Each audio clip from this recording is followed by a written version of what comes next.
In 2001, I started my business. I'd been making things for other coworkers and decided that it was time to branch out on my own. So I set up a little booth at Pike Place Market in Seattle and started selling my designs, which was all upcycling vintage materials and vintage fabrics. And a guy approached me and said, "Hey, I have a whole warehouse of vintage clothing and maybe you could do something with it." We had every possible crazy thing you could see from mostly the mid-60s on up to through the 80s. I spotted these plaid pants and thought they're the perfect thickness to make a bag out of. I'd always wanted to make a bag, and so I came up with a prototype and went back to him and said, "Yep, I'll take all of them." It was a couple hundred pairs. So actually this is an example of ones from the very first batch.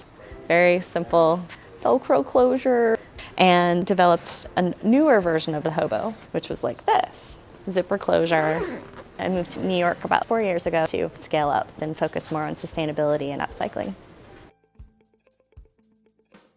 I focus solely at the moment on women's accessories, women's bags, totes for laptops. I do a few small little zipper wallets, and I also do little keychains like this. And my newest little creation, the headphone taco, which is made from the last leftover bits of fabrics. It's just a simple circle that's embossed here in Midtown, but it keeps your headphones from getting tangled. And it's a nice way to containerize them and use every last little bit of material that I use. So I don't waste anything if I can't help it. So it helps me be a little creative too, having those kinds of constraints.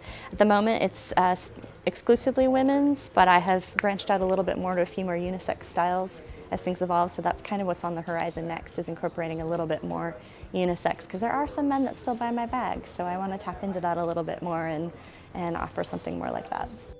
I think the most fun bag is this bag, the Métier, because it's such a useful bag and you can use it every day.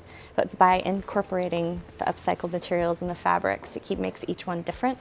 And the tactileness of the velvet is quite inspiring and fun. Usually my favorite is always the most current one that I've just finished making. So I would say I'm pretty proud of the backpack as well, which is this one, which is actually kind of a take off of the Métier. Customers have been asking and asking and asking for backpacks, and I thought, well, I haven't really seen very many stylish chic ones. They usually are rather utilitarian with webbing hanging off of them and big padded straps and patches, and it just never really appealed to me. But I do understand, especially in the city, the need to be able to have your hands free. So I ended up coming up with the backpack. I'm proud that I was able to really get over my own mental block or my own snobbish perception of what a backpack would look like and make something that people would like and that I enjoy carrying myself. My degree's in textiles, so I was a lot more familiar with fibers and woven fabrics rather than things that would be animal-based, so I stuck with what I knew. I use coated canvas, which is a machine washable, waterproof material. It comes on a great big roll in very consistent colors. It holds up great in the rain, and it's pretty easy to work with, which is nice. It's nice and thick, but very, very durable. It will outlast practically any other faux leather out there on the market by 10, 15 years. Then I use usually upholstery-grade velvets and taffetas and cottons. It always starts with the fabrics, and I find my fabrics in a lot of places. I get designers offcuts, and they're big swatches, so when they discontinue a fabric, I'm able to bring it in, chop it up, and turn it into smaller pieces. So I will do a combo of making use of every little bit and every scrap of my own materials that I'm using, but then also taking other people's waste and turning it into something really beautiful and useful. There's a lot less waste involved in using man-made materials because they're able to control the consistent width, consistent depth, consistent color. Animal hides are a lot more inconsistent with bug bites and scratch marks and brands. I think there are some trade-offs. Maybe a drawback could be the perceived value. Sometimes for faux leather, people expect it to be less money, when in actuality, a lot of times, because it's ethically sourced and made locally, it can be much more than leather. Another drawback of it is that it is made from petroleum. So if you're going to go that route, at least use something that's going to last a really long time. They're genuinely shocked. 90% of the time they go, "Oh, your leather is so beautiful. Where does it come from?" I come in and say, "Actually, it's not leather." And they say, "What?" I'm like, "Well, it's coated canvas." It makes it really durable. Just dump a cup of water over it and it beads right off. And if it gets dirty, you can throw it in the washing machine. It really blows people's minds. Well, just from the bottom up, where are their raw materials coming from? Can we do a better job of pulling them from the earth, processing them minimally, using less water?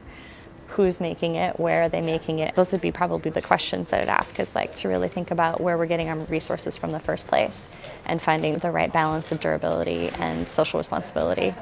It's all well and good if we want to make sustainable fashion or eco-friendly fashion, but we're still making new things and putting new stuff out into the earth. So thinking about how long it's going to last and what's going to happen to it when we're done with it is something to think about. I tend to lean a little more aesthetically towards a classic style. So if you buy something now, you still will want to wear it in 5 years or 20 years. Something that's really timeless and useful and beautiful, it goes a long ways to sustainability.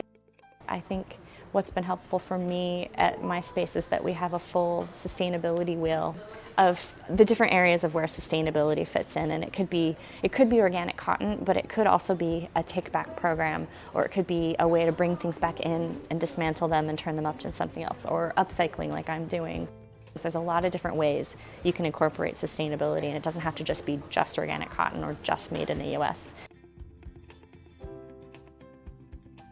The supplier with my glazed fabric, actually, I have a really good relationship with them. When they're working on new colors, they tend to keep me in the loop and let me know what they're thinking, and vice versa.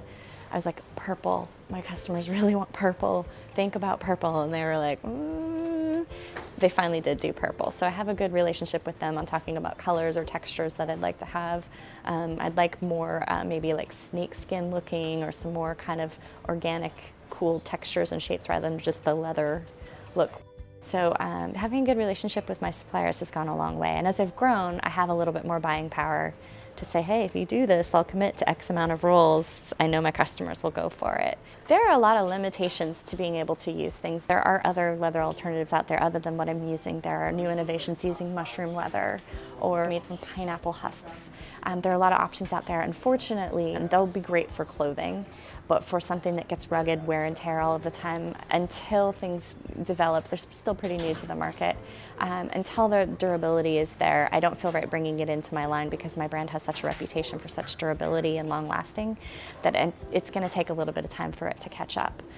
But there are options, and it doesn't have to look like leather. That's the other thing, is that it's fine to do alternatives. Some of the new alternative materials that are coming out, the minimums are very high, so it's expensive to even try something to experiment with it. The batches are a little on the inconsistent side. And unfortunately, they're smaller companies. I'm a smaller company, so it's hard for us to connect with each other. So it would be cool if there's a resource for there to be more overlap and sharing. Maybe something I'm using would work for someone who's making shoes or something to that effect, and be able to really partner together. It's out there. It's just a matter of getting the word out and working with these suppliers, because they're small and they can't give out little samples to all these little companies, to kind of connect the dots a little bit more, and maybe take a few more risks in sharing samples and experimentations. Keep it small, don't overcapitalize. You don't need a big fancy space and a million employees. Being able to keep your overhead really low to give yourself some room to grow and to experiment is smart. You don't have to hire a PR team right out of the gate or those kinds of things. I guess that's all I can say, is if you can bootstrap it as long as you possibly can. At least for me personally, I liked that, because it gives me full control of choosing where I want to head, and I'm able to respond to my customers' requests a lot better, rather than someone in my ear saying we need to do this or this press wants that. I can focus a little bit more on what my customers want, because ultimately they're the ones who pay the bills. I think it still goes back to just keeping it small, to not have to grow things huge and open 5 storefronts all at once. Keep your production local. It's more expensive on paper, but being able to build a relationship makes a big difference. If you can't have things be made nearby and locally, you don't have that room to tweak something if a zipper needs to be bigger, or change the fit of something. There's a real value to being able to just invest in your own community and your own small network, and there's a lot of crossover that happens that's really rewarding. So at the end of the day, it doesn't end up being as expensive as it seems. I'm definitely online on my website, which is crystalynk.com, or you can also type in veganhandbags.com, and that will redirect directly to my website. And Instagram, Twitter, Facebook, all crystalynk. You can find me there, buy me online, and there's a list of boutiques where you can buy my bags nationwide, as well as in Australia and Switzerland.